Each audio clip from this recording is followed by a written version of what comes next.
Brunson, our senior seminarian. Oh, I'm sorry. Um, Would you like to introduce her? Claire, would you like to introduce her?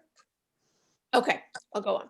So we're so happy to have Christine, our senior seminarian, who, as many of you know, has just a wealth of experience. And one of the things she has done is a lot of teaching through an organization that works, that reaches out to first responders who live and operate under so much stress, about how to deal with that stress and have good mental health practices.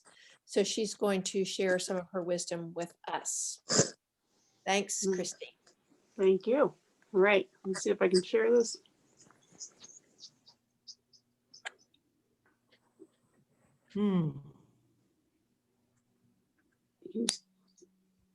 She's not on.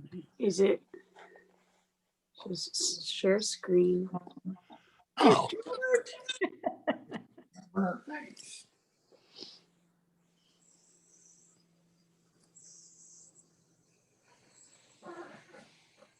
See if that worked. I don't know why it's not working. Do you want to email it to Ashley? Ashley, would you be able to share her screen if she emails it to you? I should be able to. Sure. I'm not. Cross your fingers, everyone. Okay, or send it to me and I can at least start it. And Christine, I had this kind of problem too. I had practiced all this, and then the things didn't work as they did before. So I understand. Thanks. Yeah. Well, I have an idea. You all can't see this, right? We cannot. Oh man. Okay. Let me try sending it to Dropbox. Yeah, it says share content. Let's see. Well, see, this is such a good example. You're talking about resilience, and now we're getting to practice being flexible when things don't happen the way we want them to.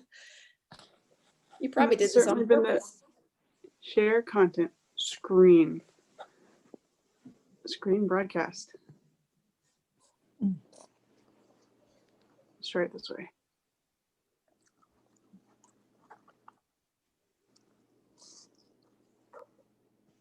Did that work? There we go. Yep. That's it. Can you all see it? yes. Yes, ma'am. Oh, this is so weird. Okay. All right. And you can hear me? Yes. Okay. So today I want to talk about cumulative stress and how to combat it, but we'll be talking about some of the other things that have come up in this pandemic as well. So a little bit about me. I've worked almost 8 years in healthcare. I've taken about almost half a curriculum in mental health classes in the graduate program at the Seminary of the Southwest before starting the MDiv. I've been involved in disaster response ministry for years.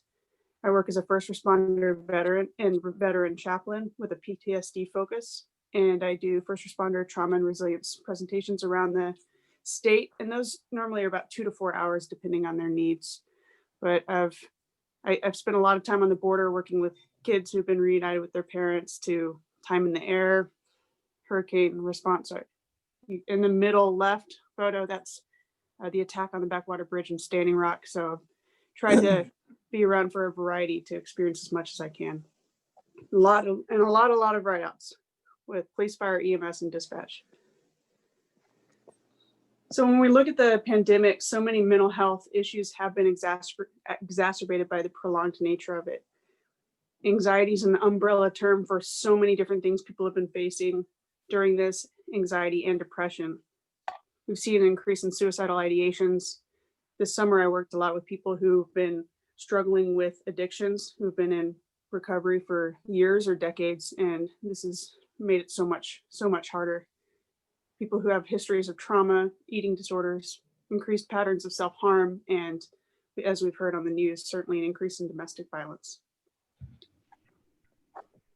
So the 4 types of stress that I normally look at is acute, delayed, cumulative, and post-traumatic stress. With acute stress, that's after a really bad event, like a super bad event, and someone responds with a stress reaction immediately. A delayed stress response is just like the acute stress response, but with a delay built in. A lot of times we'll see that with first responders and veterans and people in career fields like that, because they're trained to numb out from day one at the academy. They're being sprayed with fire hoses and screamed at and having to do flutter kicks. They're being trained to numb out so that if something happens to for example, like someone hurts a kid on scene, they don't turn around and hurt the person who hurt that kid. So numbing out is great for their career fields to do their job, but often that'll result in them having a delayed stress response that can be days, weeks, months later, and then it looks like an acute stress response. That call will just come out of the grave and grab them. And we certainly have that too with outside of those fields too. Cumulative stress is what we'll be talking about more today. That's exposure to a prolonged event.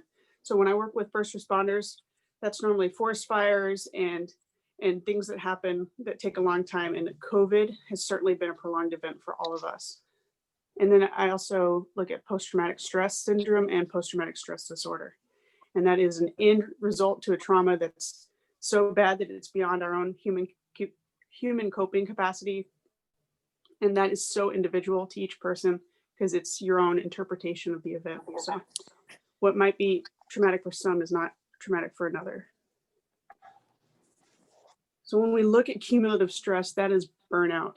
So if you think of going through life with a rucksack on your back and all these things that are happening, you're packing these rocks, bricks, and boulders in that rucksack, quarantine away from family and friends, mental health issues coming up. Those are rocks and bricks, aging partners, the election, sick relatives, divorce, custody battles, that's a couple boulders, deaths, fires.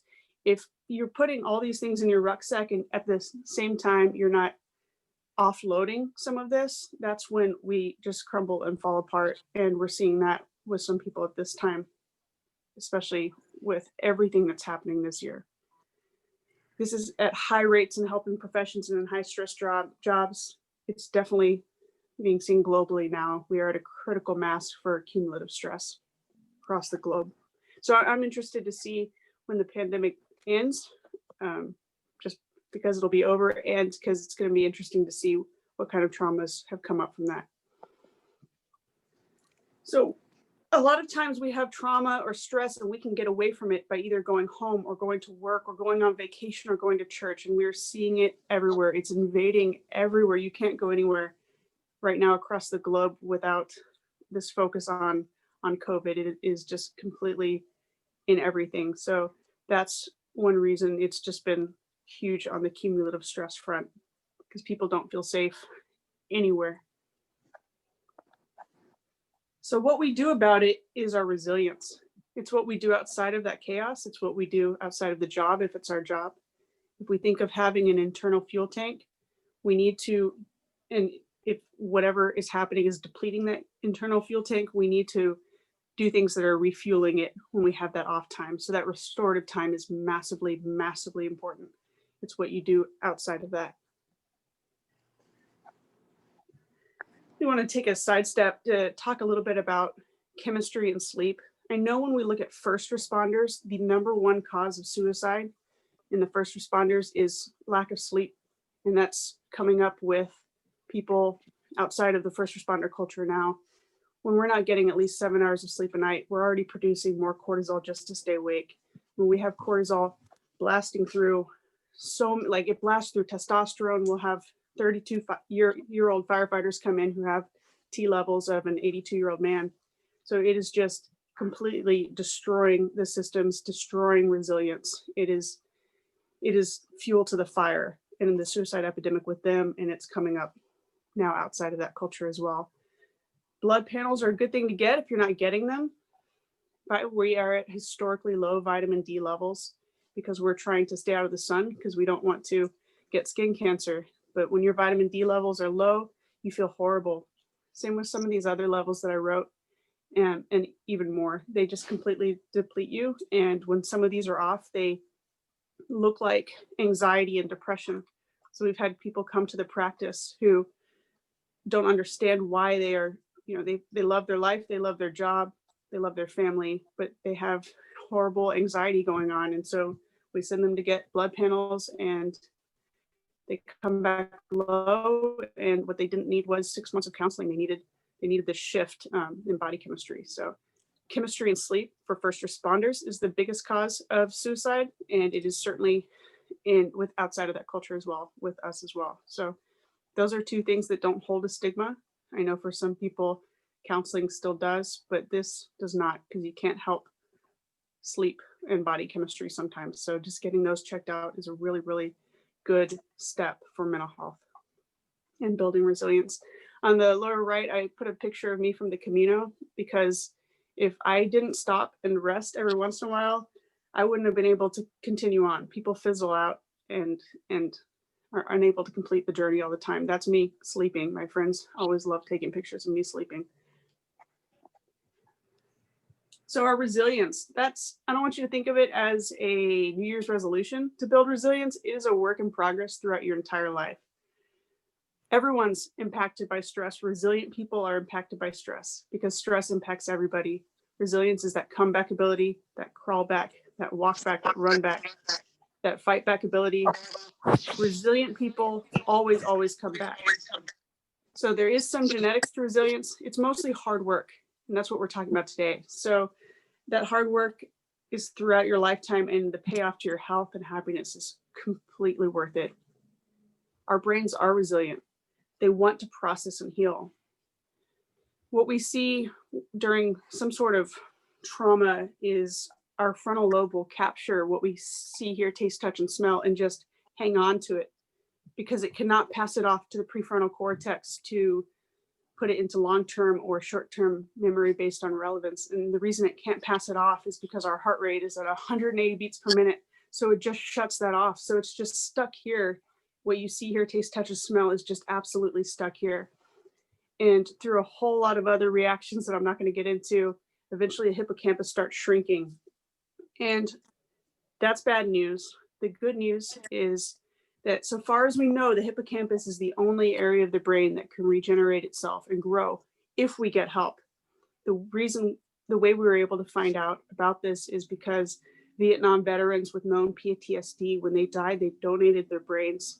And we were able to look at the physiology of PTSD and trauma and see how it's impacting the brain. So Vietnam veterans continue to help us so much as we understand stress, trauma, and PTSD. But resilience really is living your best life possible and functioning at the highest level possible. There's a continuum within that, and we all want to be moderate to high at all times, because if something happens like COVID, and we're starting with a low resilience, we're just going to bottom out. If we're starting with a high resilience, we're going to go down, and then we're going to work back to get it higher. So exercise is the biggest bang for the mental health buck. We aren't light switches. So I never encourage people to just join a gym. What we want to do is start doing things that feel good. So if running or jogging hurts your knees or it's not good for your mobility, then just go on walks if that feels good. Dance, jazzercise, golf, swim, whatever feels good with movement, that's a good way to start. We've had a police officer come in before who, and it's so common with first responders, they will stop exercising after a trauma. And he didn't want to exercise at all. So we just asked him to walk his dog twice that week. And then the next week, 3 times, the next week, 4 times. And by the time he walked his dog 4 times, he also jumped on the rowing machine because his body was starting to crave it. So we aren't those light switches. We have to slowly introduce that into our lives. So either start by moving, or if you need it, by getting help. You just want to start, because those couple really, really well together. Resilience builders are rest, sleep, hydration, nutrition, and exercise. We'll talk a little bit about some of those others. We've already talked about some. It's about body chemistry. One great way to build resilience is through gratitude. So a little bit of perspective builds your resilience over time. I know when I turn on the news and I see human tragedy, it really makes me sad.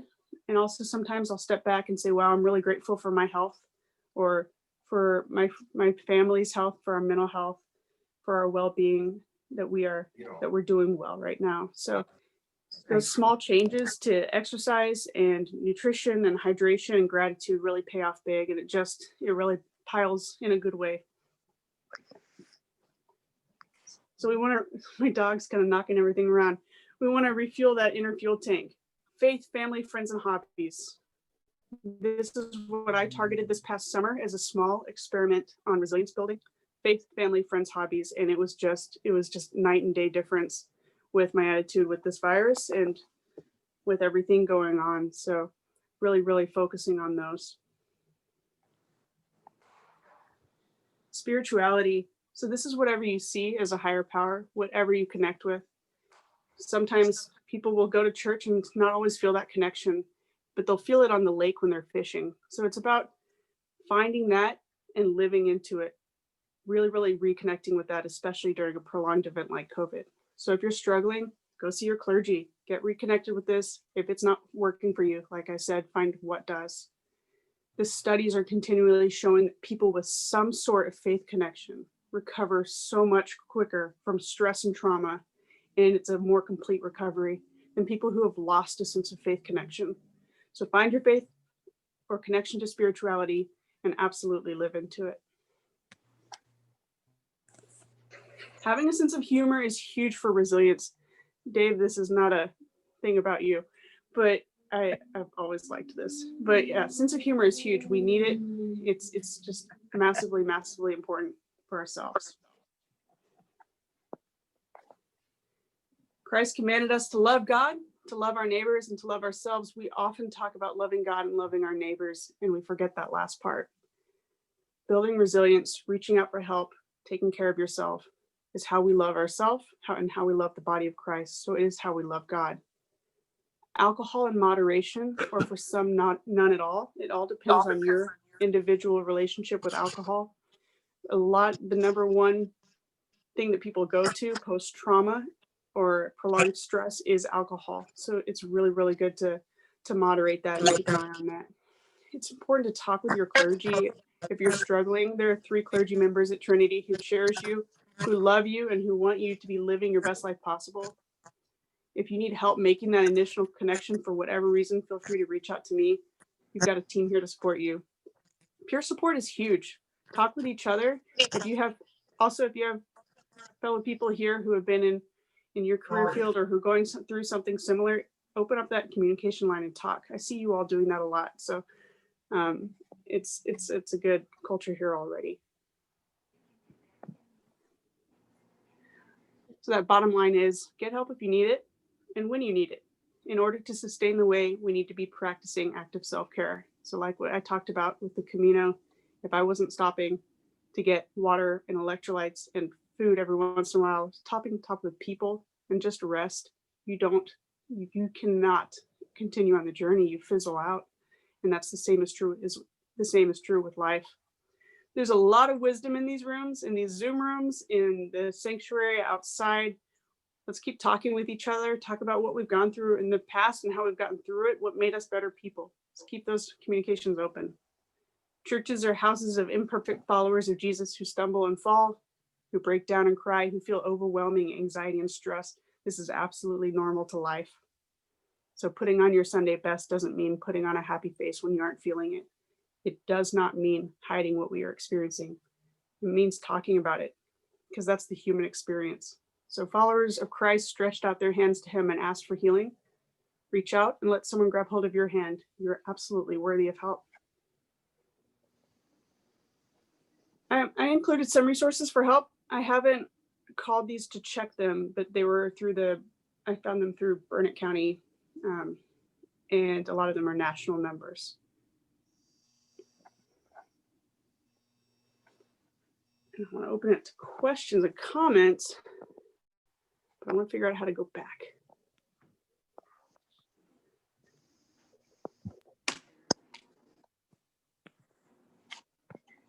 Let's see. Did I do it? Did I go back? Awesome. May I make a quick comment, Christine? Please. That was great stuff. Really interesting. One of the caveats that I often offer to people with regard to kind of faith, and the data does show that faith is a great predictor of resilience. I do like to also remind people that just because you are feeling depressed or anxious, that does not mean that your faith is weak. So this is not complete protection, and we all go through times where we go through difficulty, whether we have faith or not. So I usually try to offer that as a caveat. Absolutely. Yeah, definitely more with healing. So if you make that decision to move forward with some type of intervention or help, having this community and then having that sense of faith connection is that predictor. But so human to have depression, anxiety issues come up.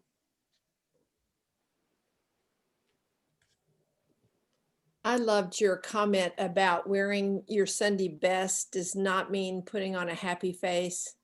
I've had so many parishioners over my ministry say, oh, I couldn't come to church because I knew I would break into tears.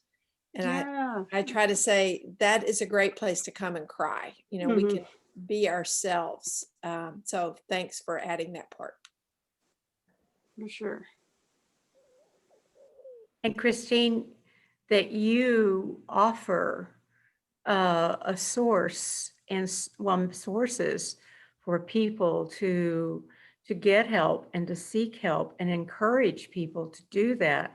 You know, sometimes we become very independent and think, I can handle this myself. I can do this myself. But you know, you are so encouraging that people can and need to reach out and ask for help and not try to deal with it alone. Thanks. Yeah, it's so important to me that we smash that stigma and change the culture and talking about mental health care, because we have to normalize this. It's so normal and we don't think it is because we're not talking about it as much.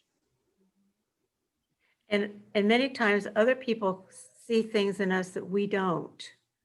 Maybe we're just trying to cover it up or put on that happy face or deny that there's something going on. Mhm. You know, you don't know what's in the Yeah, I mean, refrigerator until you open the door. Right. And yeah, you're right. Some people see that and we have those blind spots. And if we're open to kind of confronting them, that's what I've been learning in seminary. It's helped me a lot, is to listen to what others are seeing. I think COVID too has been a really interesting time for me at least, to be very introspective about my faith.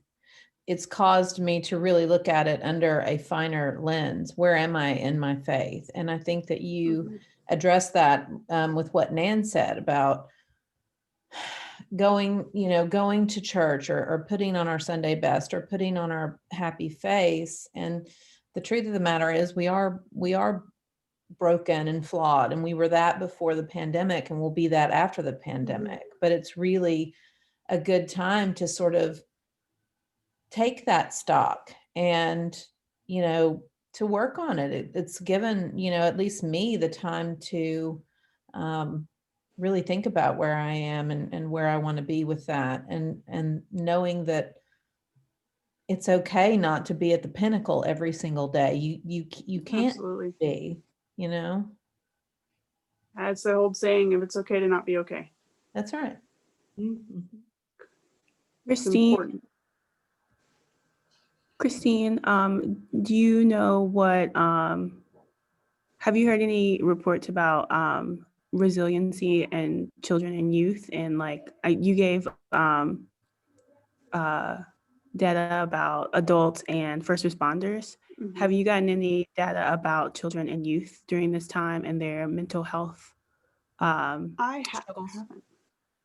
I haven't. That's a good thought. I know that with the practice I've been working with, they're seeing more and more children of first responders, especially children of police officers right now, who are just getting tormented at school. So they're looking at their resilience, but that's brand new. But when we're looking at children across the kind of globally and across the nation, since they've just been thrown out of, as you know, so well, they've been thrown out of everything. So that is something I haven't explored yet, but I'm going to. It's a good thought, because it's going to be interesting to see how this impacts their life and their view of this world. And excuse me, we have children's chapel, so I'm going to leave. But thank you, Christine. Thank you so Good to see you, much. Judy. Good to see you. Thank you, Christine. We really enjoyed it. And thank you. Be with Yeah, you all. thank you so much. Wonderful, wonderful information. Really appreciate it. I got to get Samuel set up for Children's Chapel too. So For sure. see you all next week. Next week, we'll be talking briefly about All Saints and All Souls. I'll give kind of an overview of kind of the Anglican view of All Saints, and then invite all of you to think about a personal saint in your life and how that saint has supported you and sustained you in your faith journey. So maybe we can share some of those stories that you might have about one of your personal saints. And I know that we've all got them.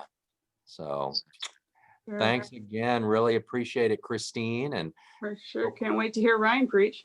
I know, same here. So see everybody at Seminary church. Sunday. See everybody at church in just a little bit. Good to see you all. Okay. Bye. Bye. Bye.